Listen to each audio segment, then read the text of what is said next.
उत्तरकाशी के धराली में बादल फटने से मची तबाही। पहाड़ों से सैलाब के साथ बहकर आया मलबा। कई घर हुए तबाह। 4 लोगों की मौत, 50 से ज्यादा लापता। देहरादून में नंदा सुनंदा प्रोजेक्ट के तहत 18 बालिकाओं को प्रदान की गई आर्थिक सहायता। 6,16,975 रुपए की राशि के चेक किए वितरित। कलेक्ट्रेट परिसर में हुआ आयोजन। लगातार हो रही भारी बारिश से बढ़ी मुश्किलें। राज्य भर में छोटी बड़ी 175 सड़कें बंद। पेंच नेशनल हाईवे पर भी यातायात पूरी तरह ठप।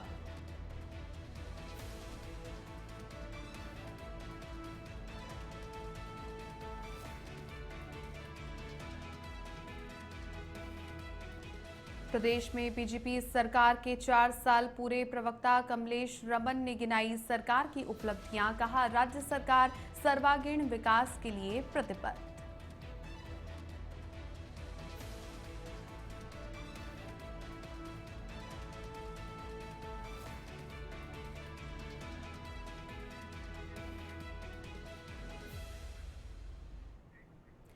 नमस्कार, वंदे भारतम, इंडिया अहेड देख रहे हैं आप और आपके साथ हूं मैं छवि वागना। बुलेटिन की शुरुआत करते हैं। देखिए, उत्तराखंड के धराली में बादल फटने से खीर गंगा गांव बह गया है। घटना मंगलवार की दोपहर करीब 1:45 की है। घटना के कई वीडियो और फोटोज भी सामने आए हैं, जिनमें दिख रहा है कि पहाड़ी से बारिश का पानी और मलबा आया और 34 सेकंड में पूरा गांव बहा करके ले गया।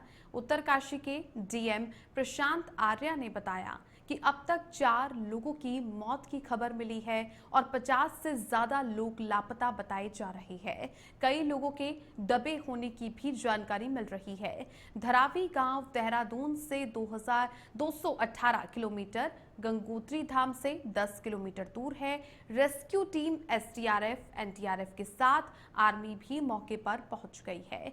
पानी का सैलाब गांव की तरफ आते ही लोगों में चीख पुकार मच गई। कई होटलों में पानी और मलबा घुस गया। धराली बाजार पूरी तरह से तबाह हो गया और कई होटल दुकानें भी ध्वस्त हो चुकी हैं। इसी के साथ ही रेस्क्यू फिलहाल किया जा रहा है। पुष्टि अभी तक 4 लोगों की मौत की हुई है और उत्तरकाशी के जो डीएम है प्रशांत आर्या, उन्होंने बताया कि 4 लोगों की मौत हो गई है और 50 से ज्यादा लोग लापता बताए जा रहे हैं। संख्या और भी बढ़ सकती है। कई लोगों के दबे होने की भी आशंकाएं हैं। धरावी गांव देहरादून से चूंकि 218 किलोमीटर और गंगोत्री धाम से 10 किलोमीटर की दूरी पर है। अब रेस्क्यू के लिए प्रशासनिक तौर पर एसडीआरएफ और एनडीआरएफ के साथ में आर्मी भी मौके पर पहुंच गई है और पानी का सैलाब गांव की तरफ आते ही लोगों में चीख पुकार मच गई। कई होटलों में पानी और मलबा घुस गया। कई होटल्स धराशायी हो गए और धराली बाजार पूरी तरीके से तबाह हो गया है। और जो तस्वीरें हैं वो ये साफ साफ बयां करती है कि कितने जो होटल्स थे, दुकानें थी, वो ध्वस्त हो चुकी है। कितने घर थे जो कि इस मलबे में दब गए हैं। फिलहाल मुख्यमंत्री पुष्कर सिंह धामी स्थिति पर नजर बनाए हुए हैं। केंद्रीय गृह मंत्री अमित शाह, खुद प्रधानमंत्री नरेंद्र मोदी ने भी पुष्कर सिंह धामी से बातचीत की है और स्थिति को कंट्रोल करने और रेस्क्यू पर भी पल पल की जानकारी वो ले रहे हैं।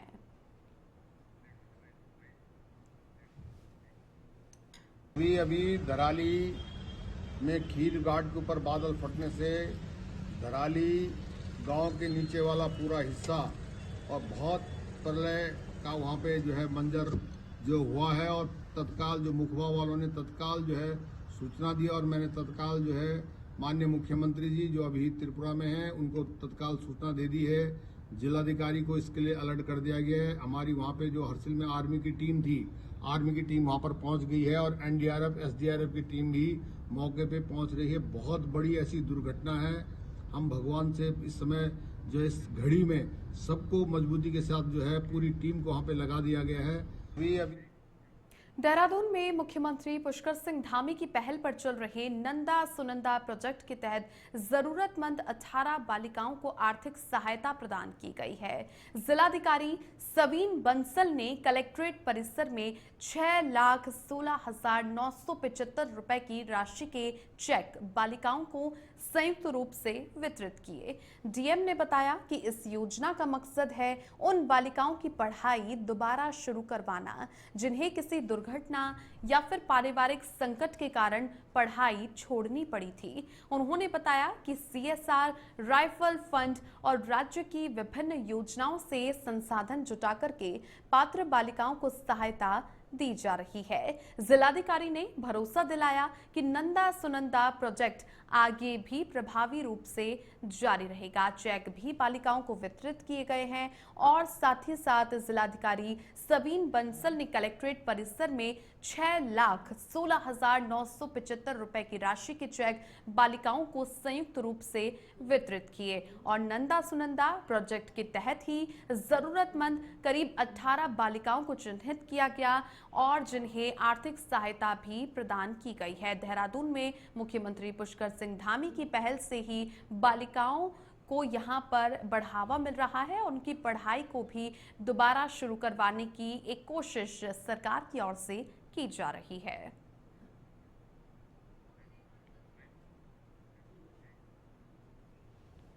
प्रोजेक्ट नंदा सुनंदा भले ही जिला देहरादून का प्रोजेक्ट है, इनिशिएटिव है, पर इसमें ऑनरेबल सीएम की संकल्प से, स्पिरिट से और उनकी प्रेरणा से ये प्रोजेक्ट आगे चल रहा है। इसमें उद्देश्य ये है कि हमारी बालिकाएं जो कोई फैमिली ट्रेजेडीज के चलते, इकोनॉमिक हार्डशिप्स के चलते ड्रॉप आउट हो गई, भले वो स्कूल में थी, ग्रेजुएशन में थी या अपनी पोस्ट ग्रेजुएशन में थी, उनकी पढ़ाई को रिज्यूम करवाना इस प्रोजेक्ट का इनिशिएटिव, इस प्रोजेक्ट का लक्ष्य है। देखिए, उत्तराखंड में लगातार हो रही भारी बारिश ने मुश्किलें बढ़ा दी है। राज्य भर में छोटी बड़ी करीब 175 सड़कें बंद हो चुकी हैं। पीडब्ल्यूडी और पीएमजीएसवाई की सड़कों के अलावा पेंच नेशनल हाईवे पर भी यातायात पूरी तरह ठप है। पीडब्ल्यूडी के मुख्य अभियंता राजेश कुमार शर्मा ने बताया कि सड़कों को खोलने के लिए प्रदेश के अलग अलग हिस्सों में 668 मशीनें लगाई गई हैं और चारधाम की यात्रा मार्ग इस समय सुचारू है और धारचूला क्षेत्र से कोई भी रुकावट की खबर नहीं है। हालांकि लगातार बारिश के कारण स्थिति चुनौतीपूर्ण बनी हुई है, लेकिन अधिकारी उम्मीद जता रहे हैं कि बंद सड़कों को 1-2 दिन में खोल दिया जाएगा। राज्य भर में छोटी से लेकर बड़ी जो सड़कें हैं वो बंद हो चुकी हैं और यातायात इस कारण पूरी तरीके से ठप हो गया है। अब सड़कों को खोलने के लिए मशीनें भी लगाई जा रही हैं जिससे यातायात को सुगम बनाया जाए और लगातार भारी बारिश को देखते हुए लोगों की भी मुश्किलें बढ़ती हुई नजर आ रही हैं, क्योंकि जो मार्ग है वो जो यातायात है पूरी तरीके से बंद होता हुआ दिखाई दे रहा है और ऐसे में सड़कों के बंद हो जाने से लोगों को भी आवागमन में काफी दिक्कतों का सामना करना पड़ रहा है। पेंच नेशनल हाईवे का यातायात भी पूरी तरीके से ठप दिखाई दे रहा है।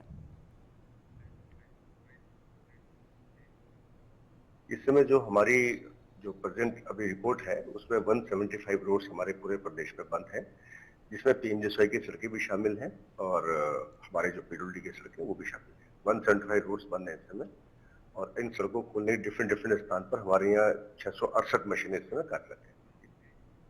उत्तराखंड में पंचायत चुनावों के नतीजों के बाद अब असली मुकाबला जिला पंचायत अध्यक्ष और ब्लॉक प्रमुख पदों पर होने वाला है। बीजेपी और कांग्रेस दोनों ही पार्टियां अपनी रणनीति बनाने में जुट गई है। जहां पर बीजेपी निर्दलियों और बागियों का समर्थन जुटाकर गांव की सरकार बनाने का दावा कर रही है, वहीं कांग्रेस ने जिलों में तैनात पर्यवेक्षकों से संभावित प्रत्याशियों की रिपोर्ट मंगवा ली है। राज्य निर्वाचन आयोग ने इन दोनों पदों के लिए आरक्षण सूची जारी कर दी है और अब जल्द ही चुनाव की तिथियां भी घोषित होंगी। अब देखना यह होगा कि किसकी रणनीति हावी होती है, सत्ताधारी बीजेपी की या फिर विपक्षी कांग्रेस की। जिला पंचायत अध्यक्ष और ब्लॉक के पदों प्रमुख को लेकर के अब मुकाबला तेज हो गया है। रणनीति बनाने में भाजपा और कांग्रेस दोनों ही जुट गए हैं और ऐसे में राज्य निर्वाचन आयोग ने आरक्षण सूची भी जारी कर दी है, जिसके बाद में अब सभी अध्यक्ष के पदों को लेकर के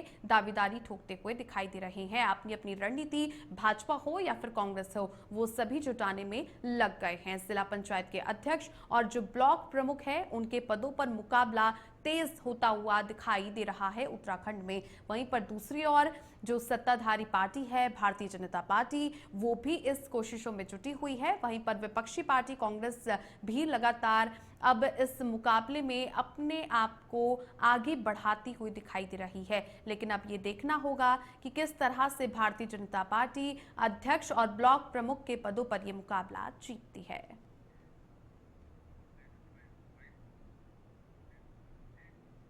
देखिए, जिला पंचायत का अंतिम आरक्षण जारी हुआ है और 6 तारीख को जिला पंचायत अध्यक्षों का अंतिम आरक्षण यह जारी होगा। मुझे लगता है कि 15 अगस्त से पहले यह चुनाव संपन्न हो जाएंगे और 12 जिला पंचायत अध्यक्षों के लिए, 89 ब्लॉक प्रमुखों के लिए भारतीय जनता पार्टी और उसके कार्यकर्ता पूरे परिश्रम के साथ लगे हुए हैं। तो मुझे पूरा विश्वास है कि जो जनता ने पुष्कर सिंह धामी जी के नेतृत्व की उत्तराखंड सरकार को जो मैंडेट दिया है, उस मैंडेट के आधार पर पूरे विश्वास के साथ मैं कह सकता हूं कि हम अधिकांश स्थानों पर यह जो गांव की सरकार है यह भारतीय जनता पार्टी बना रही है। देखिए, जिला पंचायत और क्षेत्र पंचायतों के लिए हमारे पूरे राज्य के 12 जनपदों के लिए जो हमने प्रभारी तय किए थे, जो पर्यवेक्षक तय किए थे, उनको प्रदेश अध्यक्ष जी के निर्देश के अनुसार तमाम जनपदों में जाकर के तमाम वरिष्ठ नेता जो हमारे वहाँ के सांसद लड़े हुए, विधायक लड़े हुए, वर्तमान विधायक, पूर्व मंत्री, जिला अध्यक्ष और सबसे इम्पोर्टेंट जो लोग निर्वाचित होकर के जिला पंचायत के और क्षेत्र पंचायत के सदस्य चुन करके आए हैं, उनसे विचार विमर्श करके आपस में बातचीत करके क्षेत्र पंचायत प्रमुखों के लिए और जिला पंचायत अध्यक्ष के लिए पैनल्स तैयार करने के लिए कहा है। मैं समझता हूं एक आध दिन में काम पूरा हो जाएगा और जैसे ही जिला पंचायत और क्षेत्र पंचायत के नोटिफिकेशन होगा चुनाव का, हम लोग अपने प्रत्याशियों का। भाजपा सरकार के 4 साल पूरे हो चुके हैं और इसी मौके पर पार्टी प्रवक्ता कमलेश रमन ने सरकार की उपलब्धियों को गिनाया है। उन्होंने कहा कि राज्य सरकार सर्वांगीण विकास के लिए प्रतिबद्ध है और खासकर महिलाओं को आत्मनिर्भर बनाने पर फोकस कर रही है। लखपति दीदी योजना के तहत अब सरकार उन्हें करोड़पति दीदी बनाने की दिशा में काम कर रही है।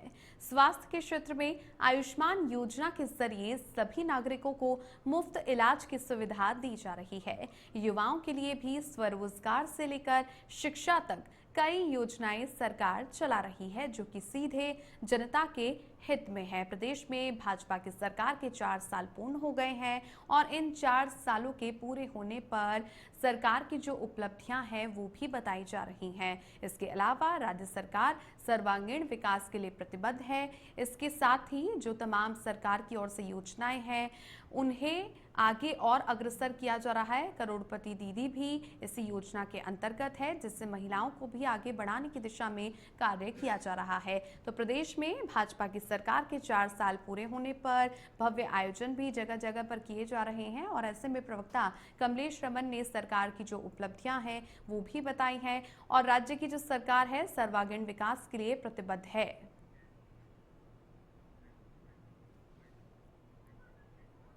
देखिए, जब से भारतीय जनता पार्टी की सरकार आई है, लगातार ऐसी योजनाएं जो लोगों के हित में है, युवाओं के हित में है, महिलाओं के हित में है। अगर मैं महिलाओं की बात करूं तो समूह के माध्यम से महिलाओं को आत्मनिर्भर बनाने का काम किया। आज अगर मैं पलायन को रोकने की बात करूं तो जो हमारे पहाड़ों के गांव हैं उनको सुंदर बनाने का और गोद लेने का अधिकारी, कर्मचारी या कोई भी विधायक या मंत्री लेकर के उन गाँव को और अच्छा सुधारने का काम कर रहे हैं। चाहे मैं लखपति दीदी की बात करूँ, हमारी आयुष्मान जो योजना चल रही है उसके तहत हमारे उन गरीब लोगों का इलाज चल रहा है। अगर मैं राशन की बात करूं तो आज 80 करोड़ लोगों को राशन देने का काम सरकार कर रही है और युवाओं को स्वरोजगार से जोड़ने का काम कर रही है।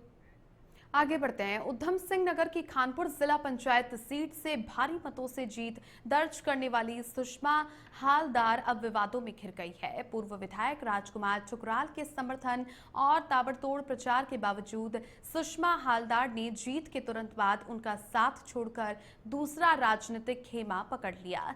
इस फैसले से ग्रामीणों और समर्थकों में भारी नाराजगी है।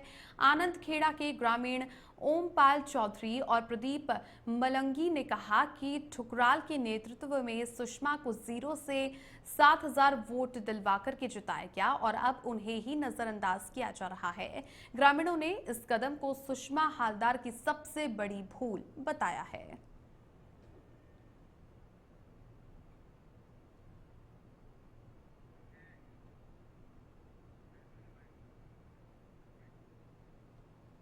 नाराजगी ये है कि हमें ठुकराल को लेके जाता, जहाँ भी जाना था ठुकराल जी को हमारे साथ लेके जाता, विधायक जी को कोई दिक्कत नहीं थी हमें, लेकिन उन्होंने अपने दांव पे लगा दिया अपना सब कुछ और चुनाव लड़ाया। इसको 0 से उठाकर आसमान पर ले गए।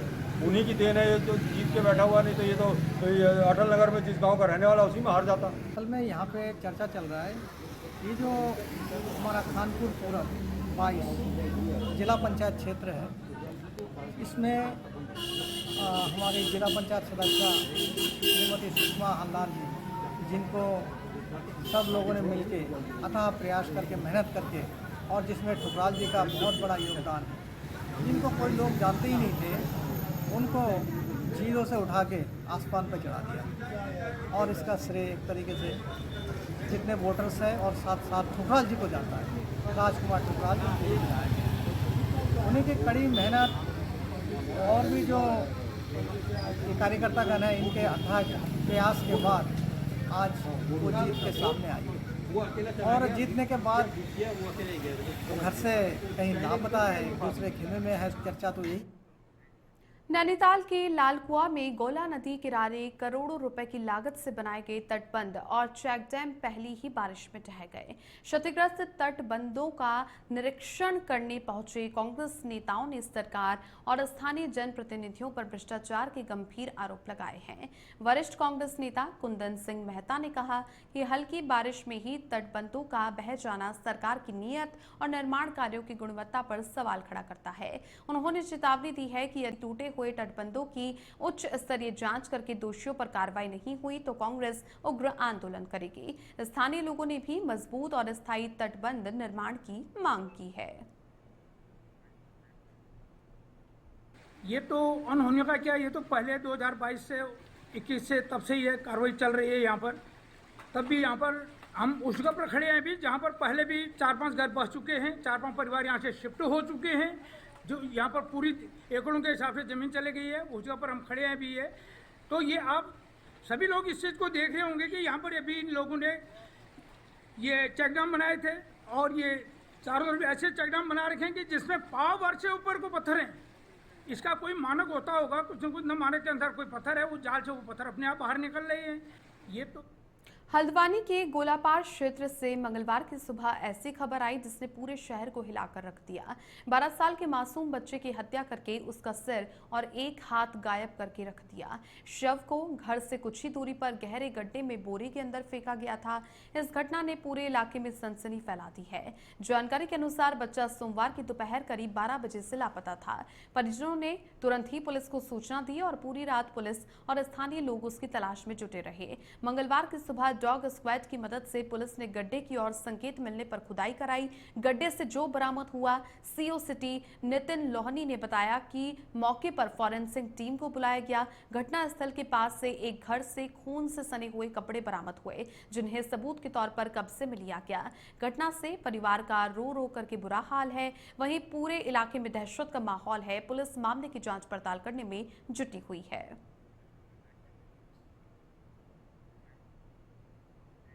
उत्तराखंड में लगातार हो रही बारिश से कई इलाकों में भूस्खलन और पानी भरने की खबरें आ रही हैं। इसको लेकर अब विपक्ष ने भी सरकार पर निशाना साधना शुरू कर दिया है। कांग्रेस के पूर्व अध्यक्ष और नेता प्रतिपक्ष रहे प्रीतम सिंह ने सरकार पर आरोप लगाए हैं कि सरकार ने मानसून से पहले तैयारी दुरुस्त नहीं की थी, जिसके कारण लोगों को खासी दिक्कतों का सामना करना पड़ रहा है। उत्तराखंड में लगातार बारिश होने के कारण लोगों के घरों में पानी भर रहा है, साथ ही भूस्खलन के कारण सड़कें भी बंद है। ऐसे में सरकार की तैयारी क्या थी, ये साफ नजर आ रहा है। सरकार को जनता की तकलीफों से कोई मतलब नहीं है।